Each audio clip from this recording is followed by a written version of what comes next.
Matters. Everybody's interested in those questions. It's just framing them in the right way and making them beautiful. Imaginary time is like another direction in space. I'm a physicist. You go where the data goes. I mean, are we the only sentient beings in the universe? Hi, I'm Andrei, and welcome to a new episode of Mike Matters. Today we're going to expand the discussion into about the digital world we live in and how we're handling digital transformation and this kind of body-mind duality that is increasingly strong in nowadays life. And we are here today with Professor Bernd Resch. I hope I pronounced it correctly. Perfect, thank you. Welcome. I'm actually gonna read your bio because it's quite impressive, and I want to make sure I'm not missing anything. Bernd Resch is a full professor of Geo-social AI at ITU in Linz and a visiting scholar at Harvard University in the US. He has his PhD in the area of life geography, real-time monitoring of environmental geoprocesses, which he got it from the University of Salzburg and MIT. His research interests revolves around understanding cities as complex systems through analyzing a variety of digital data sources, focusing on developing machine learning algorithms to analyze human-generated data, like social media posts or physiological measurements. I hope I didn't miss anything. He's here in Romania at the invitation of the Austrian Cultural Forum for a series of discussion around his project, which is called Digital Networks of Conspiracy. And we're very lucky to have him here at Mike Matters to explore this kind of tension point, I think, between what predictable systems and human behavior, where these tension points happen. So, Professor, welcome to the mic. Thanks for having me. Thanks a lot. I'm gonna start with the difficult question, actually, and it's something that is kind of I've been thinking a lot about, and in the context of your talk yesterday, and also considering how we're handling all this kind of digital data. And if I understand correctly, Geo-social AI is sort of trying to make sense of our online and physical behavior to sort of predict what a million people will be doing tomorrow. Absolutely. More or less. And in this context, would you say that agency and free will sort of fall in a margin of error in this kind of analysis, or is this kind of Geo-social AI sort of proving that human behavior is just the result of very social, rigid norms? So what we do is that we generally try to make sense of data. That's a bit of a data sciencey approach that I'm putting out here. So we have data there, we can see which patterns we can detect. And that's the first goal, so to say. How this operates in societal norms is a bit of a different question. Meaning, why, first of all, do people sit down at 11 at the night and post on social media? That's a psychological process that is hard to decipher in the end. And then the question is, how is this societal process working that we are rewarded on the internet, sharing our thoughts, and like this generating a dynamic, so to say, that's a bit of an interplay between psychological processes and the societal reward and acknowledgement of that. Okay, so it's not a definitive answer, but it's rather an interplay between these two sides of the story, the individual gratification and the way it manifests in a social structure end of the day.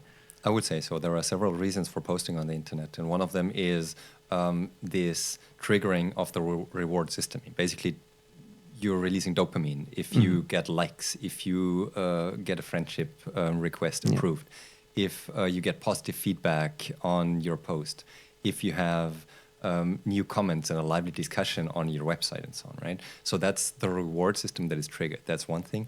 And the other one is that we feel somewhat accommodated to some degree on social media because we seemingly create a friendship circle, or at least a circle of acquaintances that helps us feeling, let's say, as being part of something larger. Okay.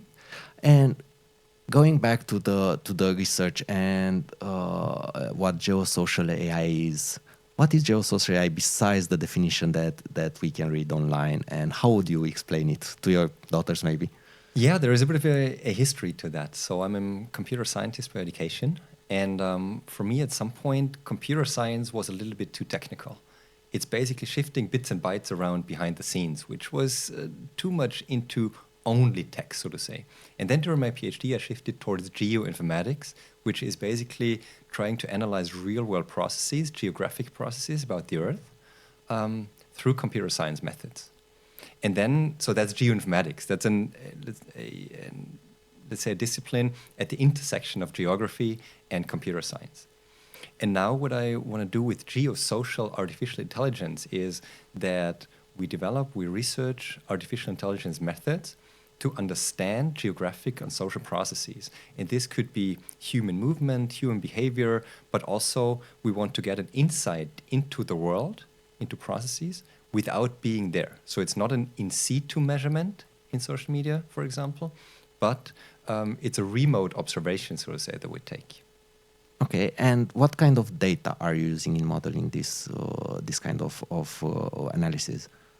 So why we also call it geosocial is because we use social sensing data. That is a term that has established itself somewhat well in science over the past 10, 15 years.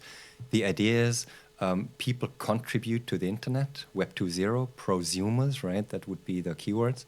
So people generate data on the internet. And we do this every day. We leave traces in digital space.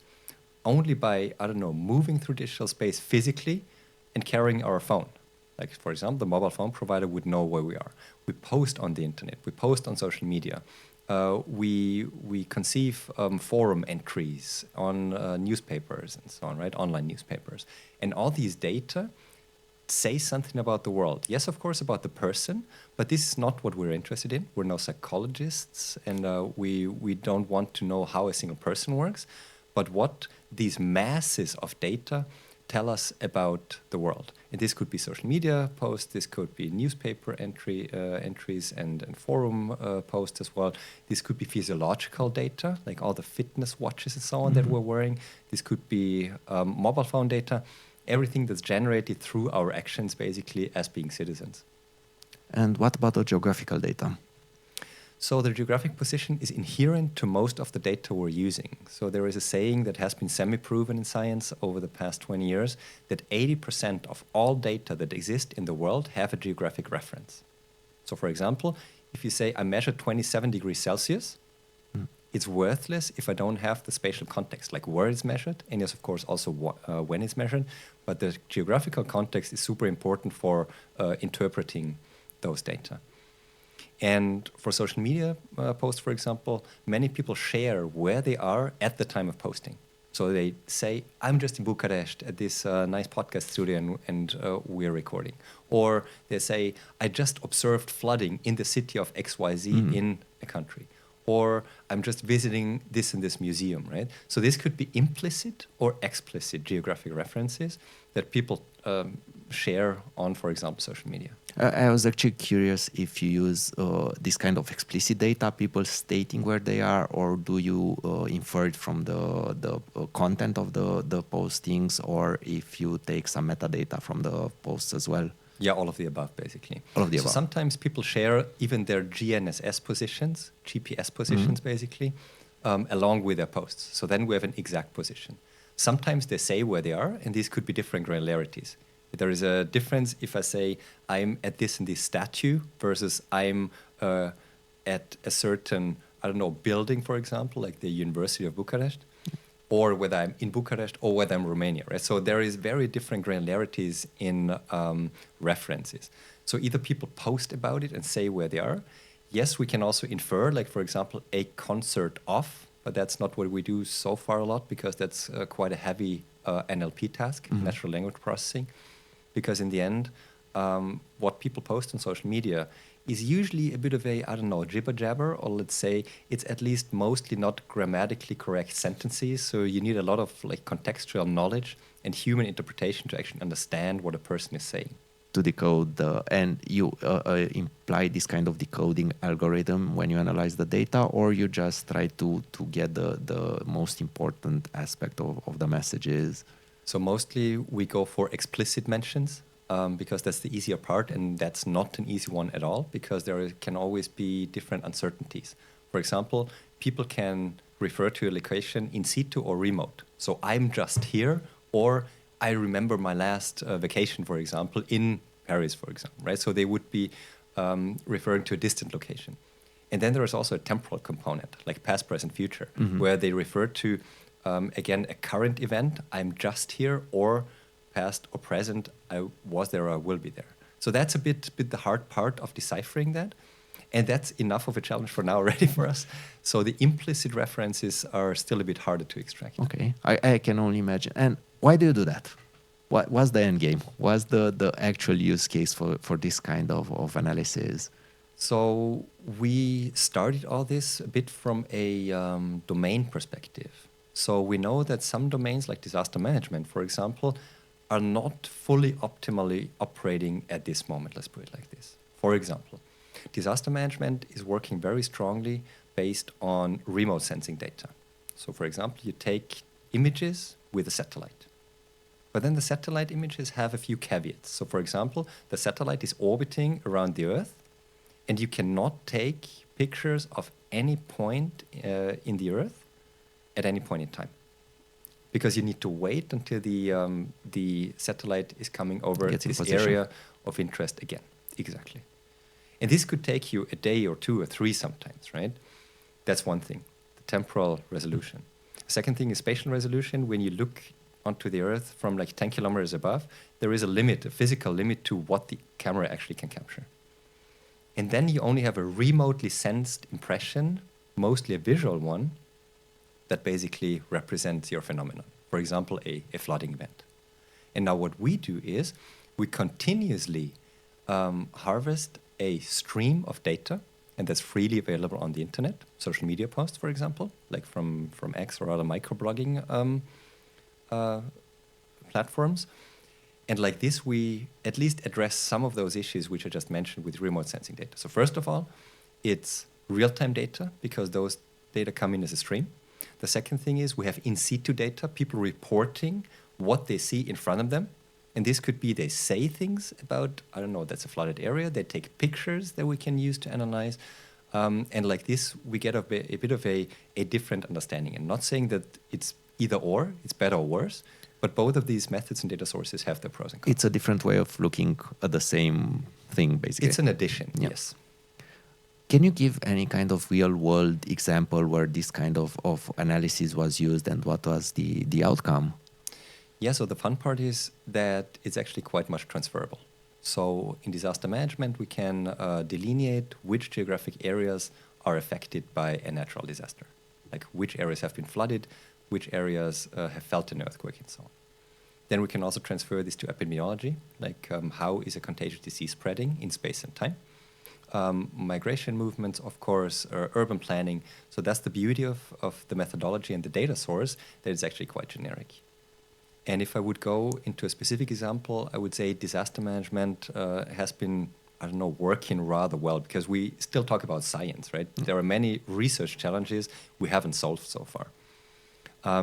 But for example, with disaster management, we have had very good experiences, for example, delineating damaged areas after an earthquake, or delineating flooded areas after a pluvial flood, for example. So this is working pretty well at the moment. And did it help in any way the response, or at least there were done simulations how it would help this kind of analysis, the response in case of such disasters? Yeah, we don't work so much with simulations usually, but we work with real data, but scenarios. That's a bit of a difference. And what we do is that we work a lot with disaster management agencies. This could be NGOs, this could be then rescue organizations, the Red Cross, Johanniter, THW, all different kinds. Of course, the UN and Doctors Without Borders and so on. And what they want to know is they want to get a very quick overview of the situation. What we deliver is usually not 100% accurate, but at least it gives you a very good impression what has happened there, and then you try to design your disaster action. So in a sense, it gives you a direction, but not the magnitude, the exact magnitude of what is happening? Or did I understood correctly when you say it's not 100% accurate? It could be a magnitude, but the issue is that it's not complete. So we get a general picture. For example, if we have 700 posts about a flooded area, we get a pretty good impression of what's happening on site. But this does not mean we can cover every single damaged building. like you could do, for example, with drone imagery, right? When you fly over an area with drones and collect images, you can do a pre-post analysis, and you can see exactly which buildings have been damaged or flooded and so on. So it's a matter of resolution, basically. It's a matter of resolution and also the coverage of the area. Coverage in what sense? We do not cover every single point. Okay. That's Yep. what I tried to explain before. Okay, and in which direction do you see this going in the future? I mean, based on your experience so far, what would be the potential for this kind of technology, and would it overcome this kind of limitations, like this resolution part, or where is it going? So in disaster management, our strongest advocation is actually for going digital, because how disaster management is still happening in many cases is that people are printing out a map, putting it to the wall, 3 by 2 meters, and then start drawing on there, like flooded areas and broken bridges and evacuations and everything, right? But that raises a lot of questions about information sharing and information quality. Now, what we want to do is to say, look, if you don't use the paper on the wall, but the computer, you can get a real-time insight into the situation. And that's what we're practicing with rescue organizations. So, for example, 2 years ago, we had a quite large-scale disaster management exercise that I coordinated with 900 action forces in 4 areas. And the basic scenario was a large-scale flooding, and that had a number of effects. So one was flooded houses in a city outside of Salzburg. Another one was people being caught in the river by the floods. Another one was a collapsed building in the center of Salzburg. And the fourth one was a train derailment.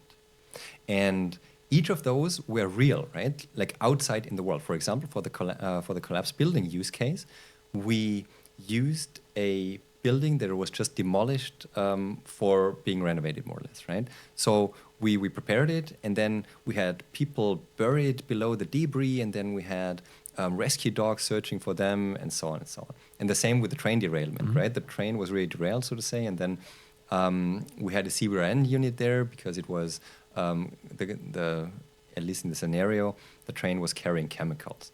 And like this, what we do is we write these kinds of playbooks, and they are very detailed. Like every few minutes or every minute, we put new information to the disaster managers.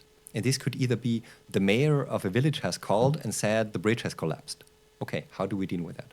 Or we give them a new layer of social media information to say, look, new developments are coming in, please react to those. And that's quite a real-world situation, actually. It feels very real, especially the disaster managers. Like after 3 hours of exercise, they're drained, basically. It's a very hard thing to do. I can only imagine. I mean, and I think it's a good training for them that you can kind of simulate this kind of developments in real time, and just like it would happen in the field.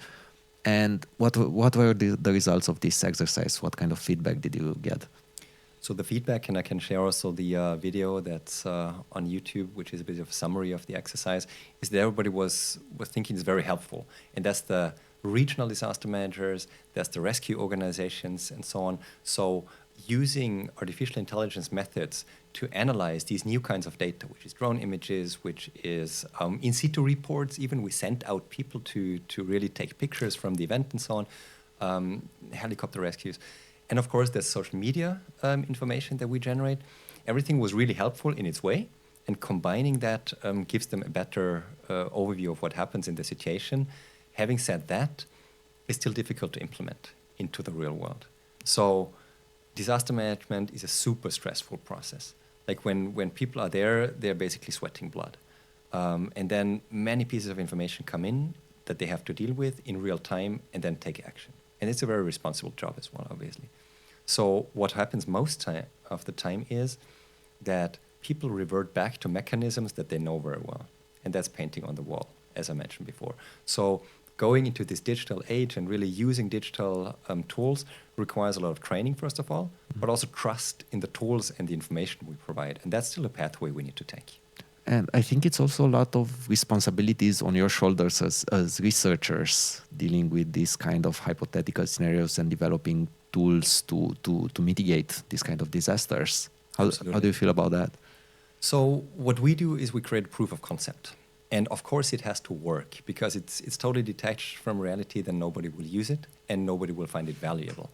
But on the other side, we do not create products, right? We would not create a product that is certified and then we would be liable if the information is not correct or so. It's more like trying out things with innovation-oriented rescue managers, and they would then tell us what they need and why our algorithms, why our outputs are not accurate enough, where they're not trustworthy, where they're not usable, perhaps they are too complex sometimes. So this dialogue is basically building bridges from both sides. We say we can provide you with AI methods that analyze data and provide you with information, and they tell us exactly what they need. And that's a bit of an iterative process where we develop together, so to say, to meet in the middle somewhere, so to say. And if we were to sort of take another step back and look at I'm not talking about legal liability or responsibility in the accurate sense of the word, but rather sort of like more responsibility and stuff that keeps you up at night.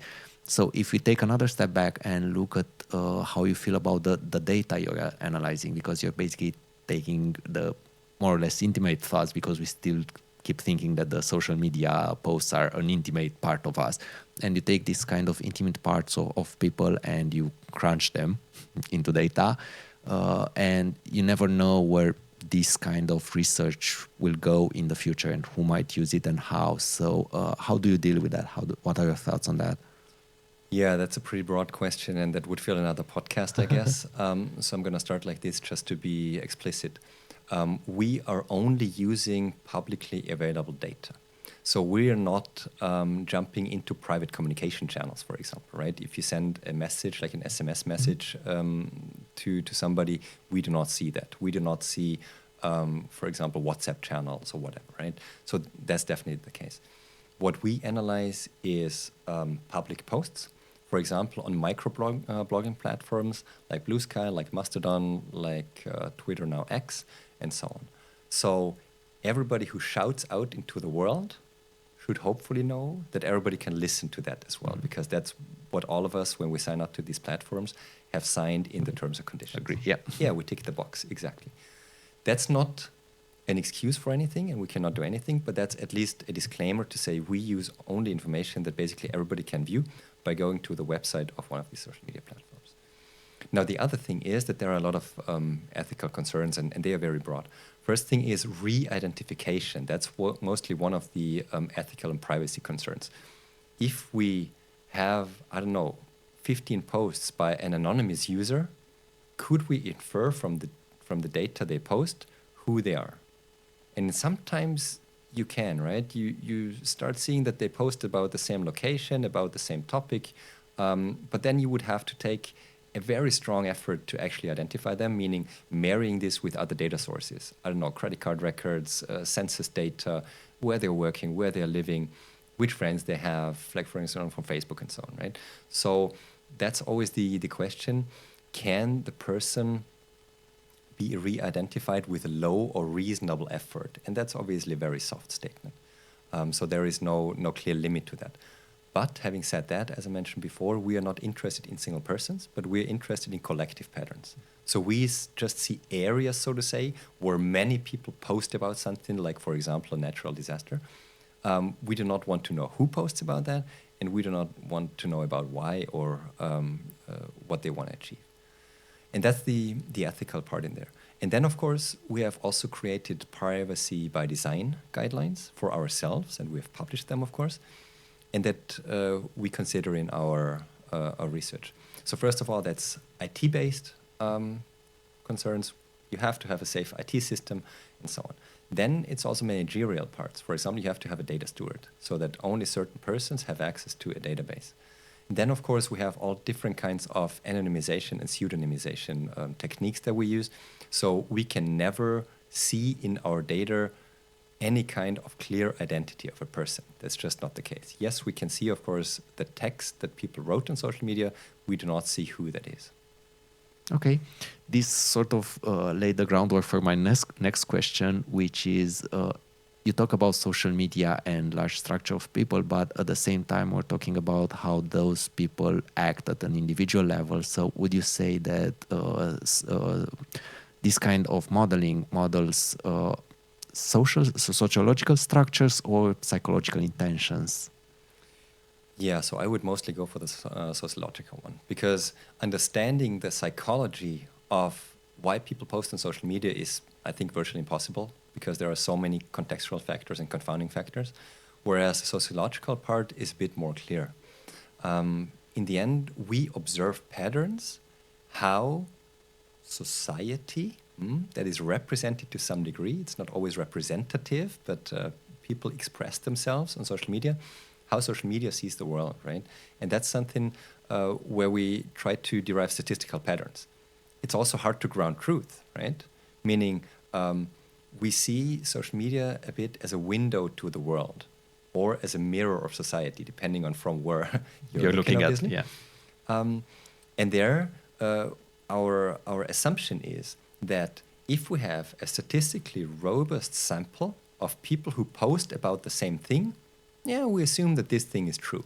And that's not always clear, and that's not always, the assumption does not always hold true, but that's how we try to get better in our research as well, to really investigate and evaluate and validate our results against external sources, and then with a good confidence, statistical confidence, be able to say, yes, we think there is something happening, there is a flood developing, and we need to take action there.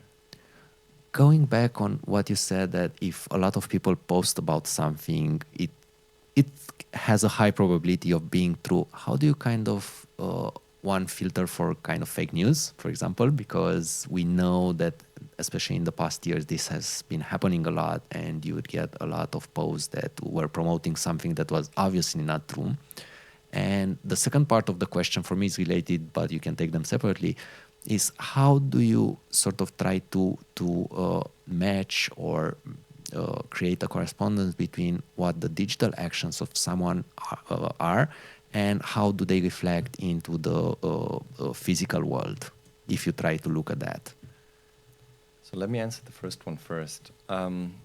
So there is this saying that the internet is dead, meaning there are estimations which say 80% of all content that is currently posted on the internet is bot generated. So it's not human generated anymore, because the internet was thought as this like information platform, exchange platform, where everybody would have free access to the to information, basically, which was a very nice one. Now we see that through the rise of AI, amongst others, there is a lot of generated information, meaning AI generated, that either is just there for information reasons. So, for example, weather bots, that's a fine thing, right? Like a computer software reporting in regular intervals about, I don't know, precipitation, sunshine, forecasts, and so on. But then, of course, there is a lot of vandalism on the internet, and that's a way different story, especially on social media. And you see, I talked about representativeness before. You see that different social media platforms have very different user groups. So it's not representative for all age groups or ethnic groups or socioeconomic statuses, but all of them are quite much biased. And for the fake news and bot detection, we usually use external libraries. It's not our field of research because it's a really hard thing to do, and if you do it, you need to do it full time. You cannot just say on the side, I invest 20% of my time into that. It's a really hard thing because nowadays, AI-generated information is not easily discernible from human-generated information anymore. 5 years ago, that was still easier. You could still, let's say, detect statistical patterns in AI-generated data that would tell you that it's generated. Nowadays, that's not true anymore. So that's something where we rely on other researchers and use their tools. Okay. Let's move to... It gotten very serious, and I would like to take a step back. And yes, since marginal is on art and science and geo, I will go a little bit into the art part. And we commonly work with researchers and start from research projects both in natural sciences and also in technologies. So I'm gonna talk to you a little bit about a project that we did last year, and I'm curious your take on it from the perspective of the AI. The project dealt with the fading landscape, basically how the natural landscape changed in front of our eyes, and more specifically how it changed because of the technological development.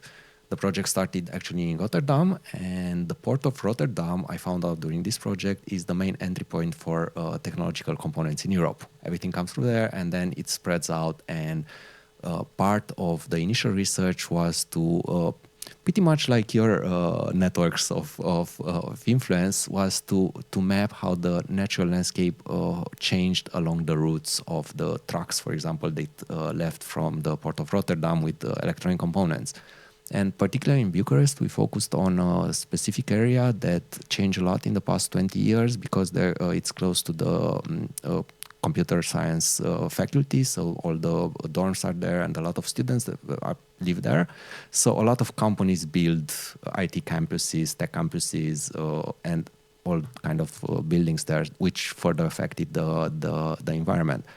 So what we try to focus on was this concept of landscape amnesia, the changing landscape, and how we don't remember it, how it was long ago. And we worked with elderly people who we recorded their stories about the landscape changing. And we actually afterwards we recreated these landscapes via paintings and VR experiences. So my question is, in the context of AI and going back what you said to what you said about AI crunching data and relying on large numbers to see if something is true or not, basically, do you think there's any kind of future possibility where we could teach AI to look at this kind of marginal data, of this kind of sensitive data that is at the margins, the fringes of the mainstream? And how could geo-local AI, geo-social AI, for example, handle this kind of data that are still important? Yeah, so human-made environments have always been changing, right? So, for example, the world looked way different 100 years ago. We were dominated by, for example, factories as a result from the Industrial Revolution. And then this was built back a bit through, let's say, the electrification and computerization of many, many industries. And also the types of jobs we have, the types of goods we produce have changed a lot. And this always, of course, alters the landscape as well. And nowadays, we see data centers and skyscrapers and banks and shopping malls instead of factories, obviously, right? And farms.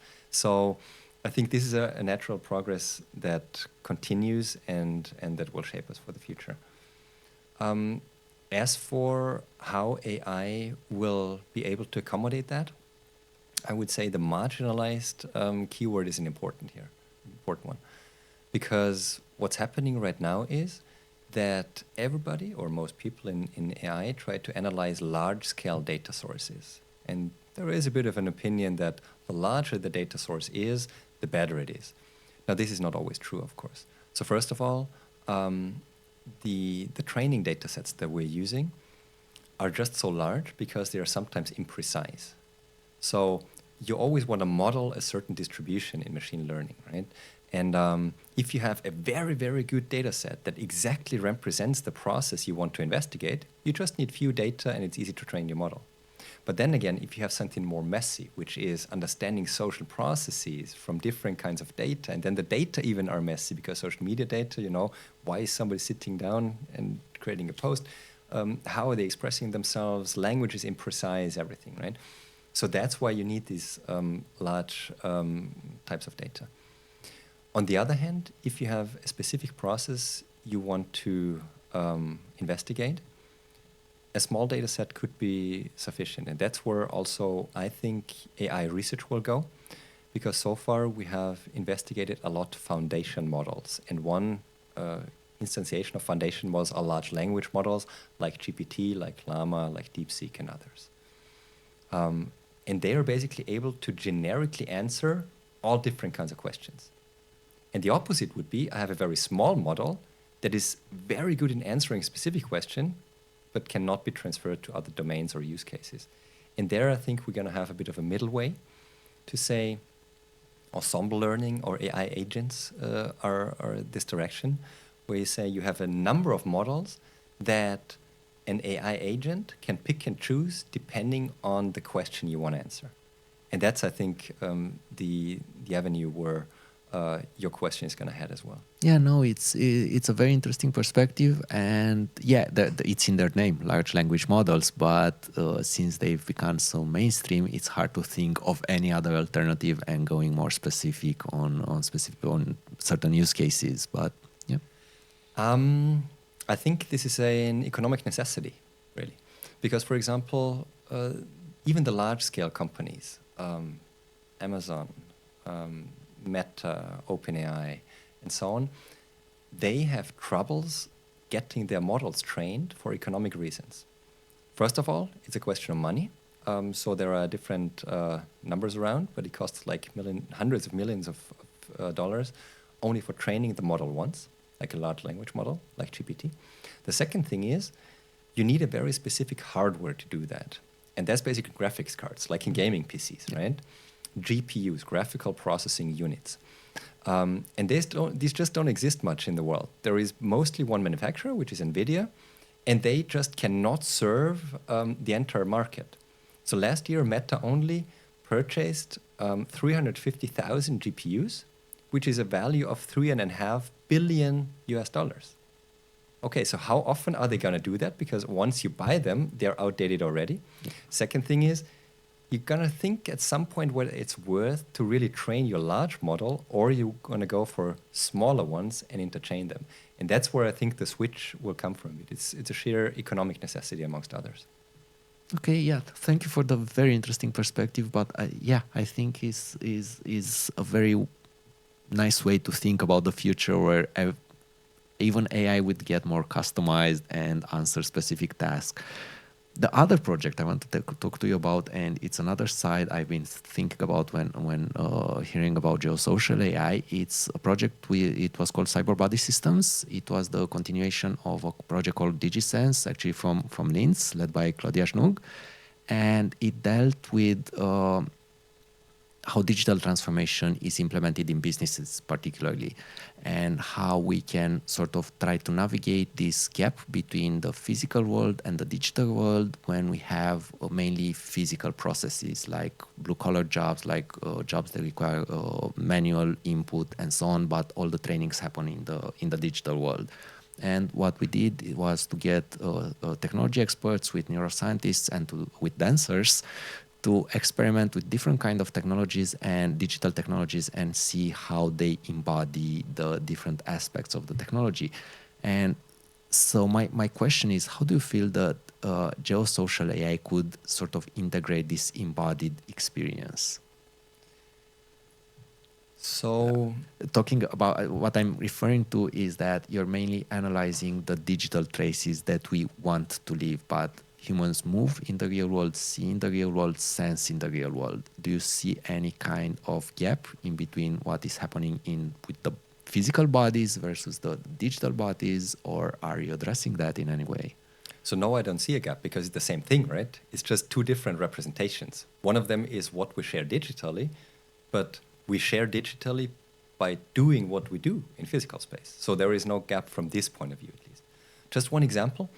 Our second research strand, apart from analyzing social media data and others, is we use wearable sensor data.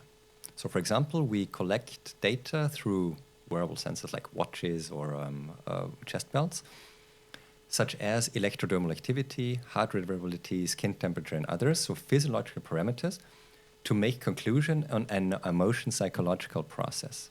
In other words, we try to measure how people feel. In the simplest case, do they feel stressed or relaxed? And then we have just standard study cohorts, basically. Meaning, we have 50 people in our study. They would sign up, they have an opt-in agreement, and they say, I want to contribute to understand better what a city and what the mobility infrastructure actually is. And what we do there is, people would cycle through the city, and they would, in irregular intervals, exhibit so-called moments of stress. So they would experience stress. Mm-hmm. And then what we can do is to really link this stress back to the environment. In other words, if 50 participants have been crossing an intersection and 46 of those have a very strong stress reaction there, our assumption would be, or our hypothesis at least, that the environment is actually causing the stress. And this is what we're trying to verify, then talk to urban governments and try to ameliorate the situation in the mobility infrastructure. And that's exactly this interplay, right? Where you have the digital data that represents what you're doing and what you're feeling. And how it's correlated to the physical environment around you. Absolutely. Okay. I think I'm gonna move to the ending section now, because I feel like this discussion could go on forever. But when we discussed yesterday, and this is the thing I thought about after we discussed yesterday evening after your presentation, when you said you don't have a lot to do with art. And my question for you is, do you have any questions for us? So we're dealing a lot with a variety of terms.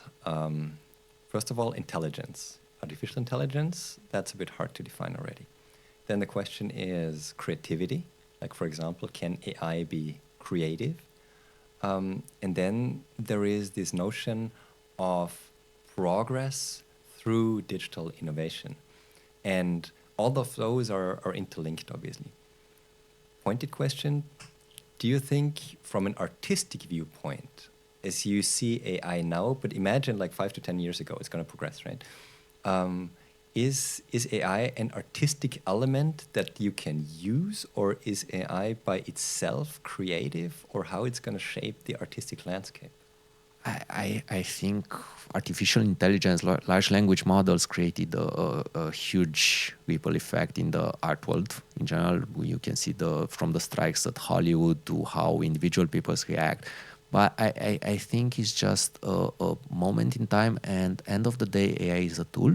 And what I hope, and I'm quite sure it will happen, is just like photography. When photography appeared, painters didn't have to do realistic painting anymore, photographic painting anymore. They were freed from that, and that allowed them to explore. And this is how surrealism and all the other currents from the 19th century appeared, the 20th century appeared.